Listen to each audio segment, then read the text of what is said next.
characters joining is the same date.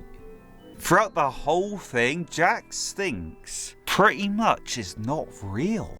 Since watching the Amazing Digital Circus episode 8, honestly, I cannot stop thinking about it. We reacted to it, of course, when it released just the other day. But yeah, that episode had so much to unpack. It was kind of crazy. It went from 0 to 100 the moment the episode started. It was just a wild, complete ride, an absolute roller coaster of emotions and just insanity. So of course, that's how that thumbnail. We're gonna check out all the things that was missed, the secrets in the Amazing Digital Circus episode 8. Yeah, so this guy goes into the episode, into the explanations, into the secrets, into the stuff that I missed, you missed, we all just didn't see apparently first watching it. So yeah, I'm gonna go into his like analysis in depth here and react to it. I will pause here and there during this video if I want to say something, so I don't interrupt the guy because he's commentating here.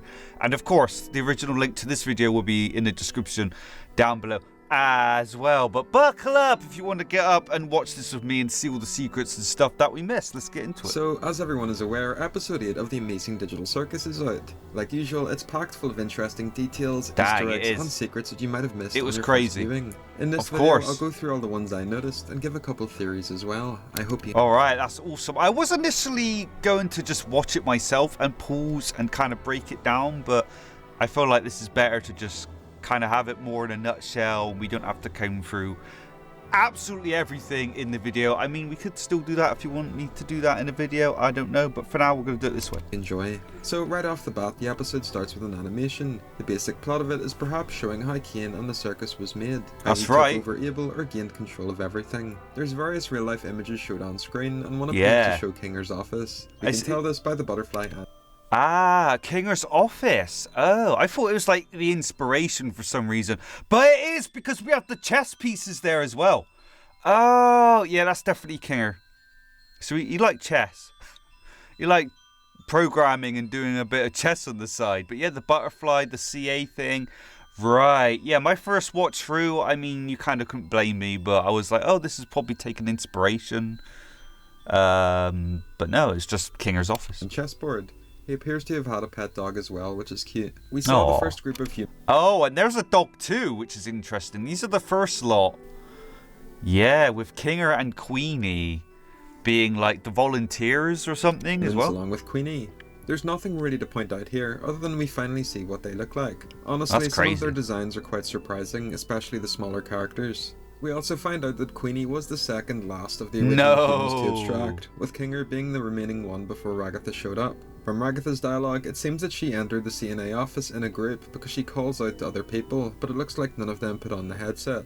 It's also a little hard to tell, but it seems that Kinger was still fully lucid, so perhaps he lost that at some point after Ragatha appearing. This is probably my favourite scene. Yeah, I feel like Kinger just got more insane as he saw more abstract and as things got more twisted and as things just went on. In the entire show so far, but Kane realises the cast hate his adventures and he goes crazy. This is the first of many references to the source material the Digital Circus is based on, being he just crashes out. I must scream. Kane's lines about hating humans, feeling that he's superior and not letting them leave are all direct lines taken from the villain from I Have No Mouth called Am. Kane even says, I am God. Bubbles' lines also... Yes, he thinks he's Sonic.exe. He goes pure EXE, like what? To link back to the intro at the start, it seems that there were two AIs made, being Kane and Abel. Kane was defective but broke free and took over Abel, and this is why he runs the circus. How Bubble knows this is unclear, but their name Bubble is similar to Abel, so maybe they were the other AI. I'll bring this up later. Possibly. When Kane explains what the adventure is, it's called the Tomb of. This is a cheeky reference to what happens at the end of the episode. Kane dies. The beginning of the episode also linked to this. The beginning shows Kane's creation, and the end shows his death. Kane performs a song and uses a piano. This is a reference that goes on throughout the episode, but it's to the song called A Happy Place by Zamination. I've mentioned this video before. I accurately predicted everything that happened in this episode, right down to Kane torturing the cast and not letting them leave. The Zamination team ended up working on the Digital Circus. And after the episode came out on Twitter, Oh, they that's showed so how they cool. animated that scene. Oh, that's They cool. used their model of Kane for reference, and in a reply confirmed that yes, their music video did in fact inspire parts of the Hey, episode. So that's awesome. I love how fan stuff is kind of just trickled in, you know, and the fans are helping out as well. That feels very FNF. I think we've had actual FNF modders help the FNF dev team and stuff. Like, that's cool when that happens, you know, when the fans just like do so well that the actual original developers and animators and, you know, whatever in which media notice, and then they actually decide to hire them and help out. It's so cool. We have so an answer to that long-standing theory. So if you are a fan of something, you want to work on it, you got a chance. Things like this happen. It really does. Which is really satisfying. During the song, we also see Kinger without his robe for the first time. Kane is briefly animated in the style of the outros, unlike the intro of the pilot, which was neat. The cast visit the cafe area inside the crow's nest. This was the same area where the picture of Ribbit, Kaufmo and Jax was taken. This was actually teased a few years ago in concept art of the circus. He does say, like, we haven't been here for a while. That's interesting. Okay. So the last remaining area that hadn't been visited is the carnival outside. Pomni is briefly teleported away by Kane.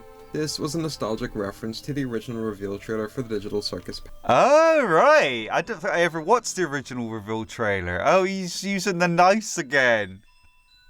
So it wasn't the first time. Pilot. In it, we see Kane use Pomni as a target for his throwing knives, so it canonically happened, which is funny. Kinger talked about his history working on the circus and how him and the others helped make Kane. Scratch had a tumour in his head, which is probably how they were able to develop the software to insert your brain scan. He didn't have long left to live, and the circus was a way to extend that. So are these guys here aren't humans? Are they just like AI here? Or are these other volunteers other humans? I'm not entirely sure with them. I think by this point, Scratch is a clear reference to the coding language called Scratch. After this, Jax realizes the entire circus was real. Everything he did was real, and he's probably regretting all the mistakes he's made. I think. Dang, yeah, so throughout the whole thing, Jax thinks pretty much is not real. He's gone to believe that this whole situation is just fantasy. That's why he acts the way he does. He thinks there's no consequences. He's just like playing up. Yeah, that's crazy. And then he realizes it's actually real, and he's just like, what? What? The realization hits him like an absolute ton of holy heckin' trucks. It does. I think this is interesting because it adds another dynamic onto all of his past scenes. He really did think it was just a silly game. The scene. Do you know what? It'll be really good to rewatch the whole series. When episode 9 comes out, I would love to just watch it all again. With the fresh perspective with what we know. I think this series is going to be something that you can rewatch with the knowledge of already watching it. Like, it's going to give you a completely different perspective. Events that happened in past episodes are going to just be, like, just have a different explanation.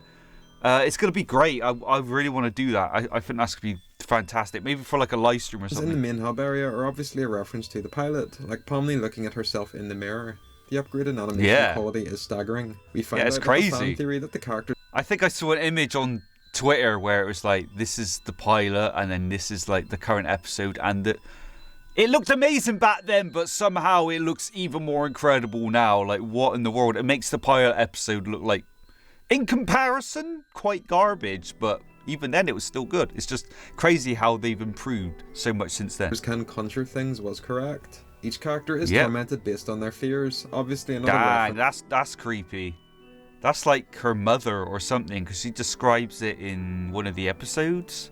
To I have no mouth and I must scream. Pomni is attacked by a vicious looking gummy goo. Ragathis depicts her mom throwing knives at her, and there's other stuffed bodies at the table. And then one of them goes to her eye, so I guess her mum did something to her eye, because I think Ragatha, the way she describes it, I think she was abused or something. Somewhat abused in some way, maybe even physically. It could be like a reference to like a bruising.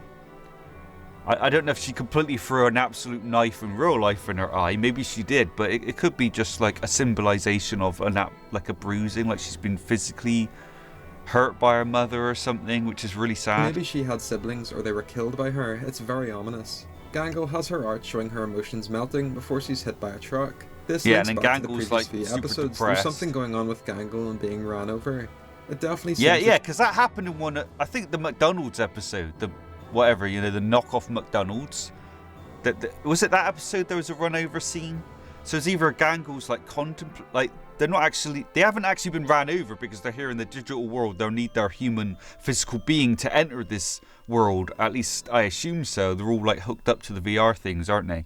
So Gangle's actually alive in the real world, but I think Gangle is very heavily depressed and has been contemplating being hit by a truck and getting these kind of vivid, morbid kind of nightmares and like dream sequences of them getting smacked and having their life end or something. Again, like all the characters got some sad tragedy to them. She was struck by a vehicle as a human, and that's one of her fears. Zubul is held down by all the various parts, and Jax's shows evil versions of Pomni, Ribbit, and Kaufmo laughing at him. So this means that Jax really did, or maybe still does, consider Pomni a friend.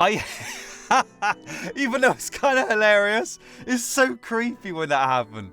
It's so creepy. But he struggles with getting attached to people. We also see his Irish skin get peeled off. This was a reference to old animations from when the pilot was made. When they took Jax's skin off, it looked like that, and people would draw fan art of it. So it's weird. The It's last disgusting. part where Kane gets deleted is the craziest because there's so much information presented. It's revealed a lot about the show. So when Kinger's on his computer, it shows various details.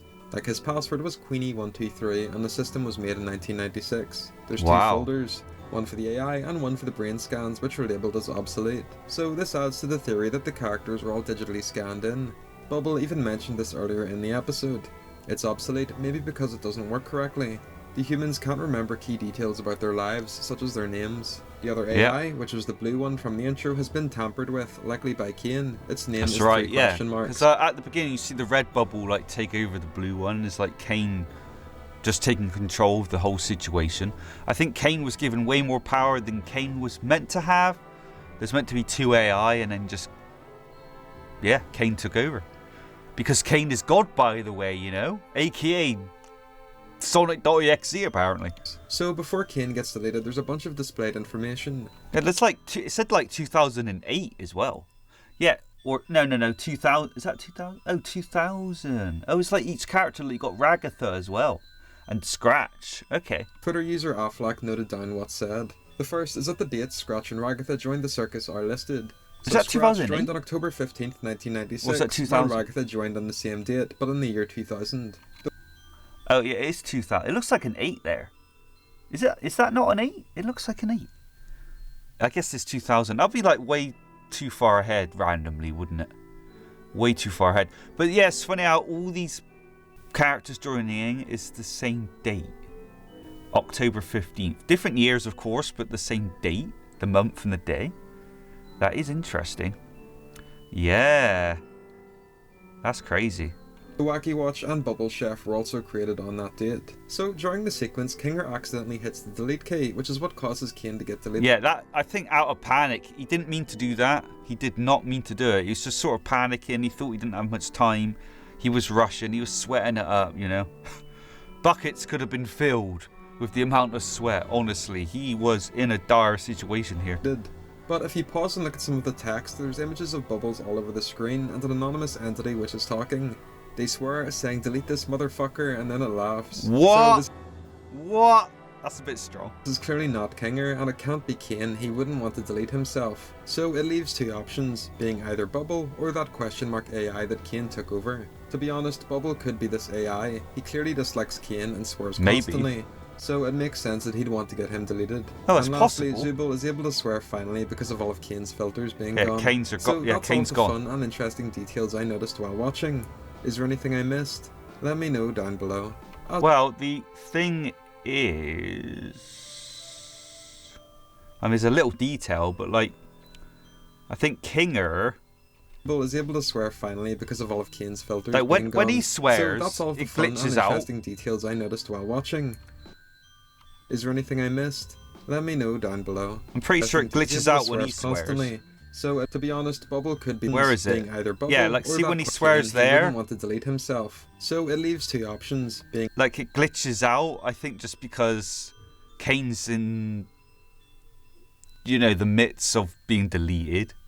So it's like all stuffing up. I mean, it's a tiny detail, but that's something I just noticed. Either Bubble or that question mark AI that Kane took over. To be honest, Bubble could be this AI. He clearly dislikes Kane and swears constantly. Most so of it makes sense that's that cool. He'd want to get him deleted. And lastly, Zooble is able to swear finally because of all of Kane's filters being gone. So that's all of the fun and interesting details I noticed while watching. Is there anything I missed? Let me know down below. As always, thanks for watching. Yeah, I mean, that was cool, man. That was basically like everything in a nutshell. All the major things that happened. All the main plot points there. And yeah, all the most interesting bits. Delved a little deeper, I suppose. So yeah, I mean, like this guy said, is there anything that was missed in this video here? Is there anything that I said that, I don't know, I still missed, or what the heck ever? Let me know in the comment section down below. Let me know your thoughts and theories for episode 9. I think it literally is just going to be a continuation of this. They're probably going to want to bring Kane back. I got this weird feeling they're going to want to bring Kane back, because they didn't mean to delete him. They just wanted to filter out some of his stuff. They just wanted to override like most of his power. Like he had way too much power than he should have had. So I got a feeling they're going to do that. And then they're probably going to go back to their merry old real world or something at some point. I mean, that's the real basics of it. Of course, there'll be much more antics than that. There'll be much more emotional things to be had. We'll learn more about Jax. Will someone finally abstract? I think we're going to get possibly Jax to nearly abstract. And then it kind of just like, he gets recovered, you know. Like something like that's going to happen. Like it's going to be right on the fence of him abstracting, like teetering. He's like so close. It's basically happening, or it happens and then he gets recovered. I don't know. It's going to be a wacky episode, man. It's going to be crazy. But like I said, once they're all out, once we react to episode 9, at some point after, I want to rewatch the whole show with our new knowledge of everything. And then, yeah, go into it that way. That'd be cool. That would be cool. But yeah, let me know your thoughts, theories, all that good stuff. Anything else that was missed here. And as always, like, subscribe for more Digital Circus. I want to do more content. I want to go into more of the theories and secrets and the memes and the animations to do with episode 8 onwards. So yeah, see you later.